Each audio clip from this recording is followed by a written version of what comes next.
قلوب آخوندهای رافضی در ائمه اهل بیت. الإمام المهدي ذكرنا البارحة: أشهد أنك الحجة على من مضى. من مضى يعني آدم ونوح وإبراهيم وعيسى وموسى والأنبياء. المهدي إمام عليهم، وأبوه الإمام الحسن العسكري حجة عليهم. يعني هؤلاء يجب فرضا عليهم، شرط في نبوتهم وكمال دينهم، أن يعترفوا بإمامة الأئمة الاثني عشر. أشهد أنك الحجة على من في الأرض ومن في السماء، حتى جبرائيل وميكائيل وإسرافيل وحملة العرش. أئمتنا حجة عليهم. أئمتنا هم الذين علموا الملائكة، علموهم،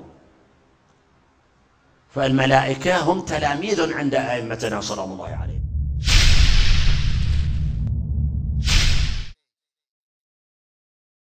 احادیث جعلی و روایات دروغین شیعه درباره امامانشان فراوان است، بلکه کتب آنها دارای ابواب و عناوینی هست که سراسر قلوب در مورد اهل بیت می باشد و می توان هر یکی از آنها را یک اصلی از اصول اعتقادی شیعه دانست.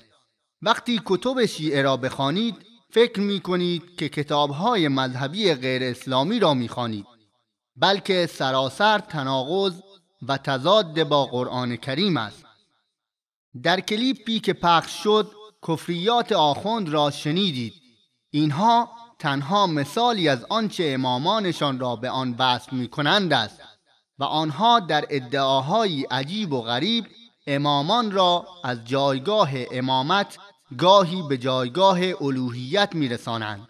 وجود دهها بلکه صدها روایت که این اوصاف خیالی را به امامان نسبت می دهند دال بر یک کار هماهنگ و برنامه ریزی شده برای تهی کردن مغز و روان پیروان مذهب تشیع می باشد. همان کسانی که چشم بسته به این گونه روایات جعلی ایمان دارند، روایاتی که کاملا در تضاد با کلام رب العالمین می باشد. الله متعال می فرماید: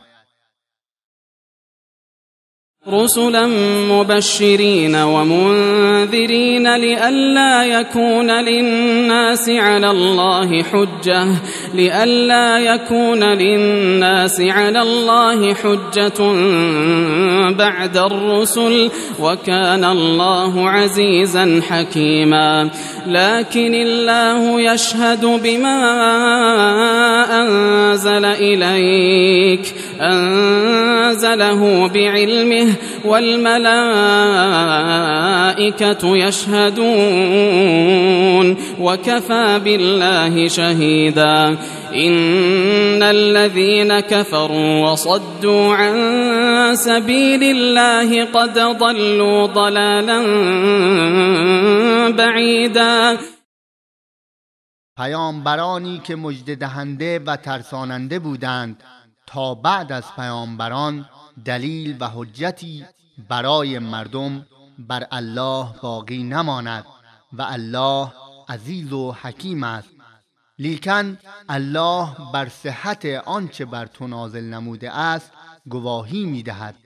او آن را به دانش خود نازل فرموده است و فرشتگان هم بر صحت آن گواهی می‌دهند و کافی است که الله گواه باشد. بیگمان کسانی که کفر ورزیدند مردم را از راه الله باز داشتند، به راستی که بسی گمراه گشته‌اند. الله متعال می فرماید: لئلا يكون للناس على الله حجة بعد الرسل. تا بعد از پیامبران دلیل و حجتی برای مردم بر الله باقی نماند. اما آخوند میگوید امامان حجتند بر همه بندگان از جمله پیامبران. حرف چه کسی را قبول میکنید؟ اختیار با شما.